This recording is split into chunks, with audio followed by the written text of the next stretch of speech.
வணக்கம். நான் ஹீலர் நாகேந்திரன் பேசுகிறேன்.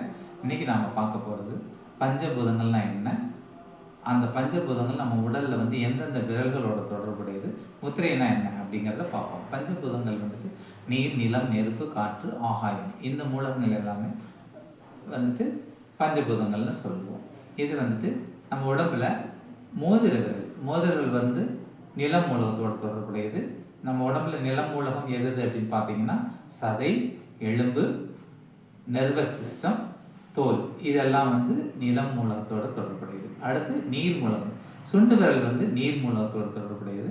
நீர் மூலகம் எது நம்ம உடம்புல இருக்குதுன்னு பார்த்தீங்கன்னாக்கா இரத்த ஓட்டம், உமிழ்நீர், சிறுநீர், இது எல்லாமே வந்துட்டு நீர் மூலகத்தோடு தொடர்புடையது. அடுத்து நெருப்பு மூலகம், நம்ம உடம்புல வந்துட்டு ஒரு விதமான வெப்பம் எப்போவுமே மெயின்டைன் ஆகிட்டு இருக்கணும். அந்த வெப்பத்தை சமன்படுத்துறதுக்கு இந்த நெருப்பு மூலகம் பயன்படும். அது வந்து கட்டைகள், நெருப்பு மூலகத்தை தொடர்புடையது கட்டைகள். அடுத்து வாயு மூலகம், வாயு மூலகம் வந்துட்டு ஆள்காட்டி விரலோட தொடர்புடையது. அது நம்ம உடம்புல இருக்க கெட்ட வாயுகள்லாம் வந்து வெளியேற்றக்கூடிய செயலை இந்த வாயு மூலகம் செய்யும்.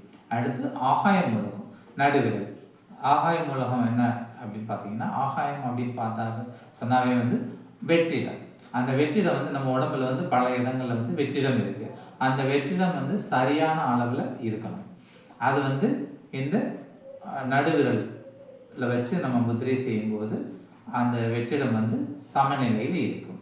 அடுத்து வர்ற பதிவில் நம்ம எந்தெந்த முத்திரை எந்த எதை உடம்புல வந்து எதை ஆரோக்கியப்படுத்தும் அப்படிங்கிறத பார்ப்போம். நன்றி, வணக்கம்.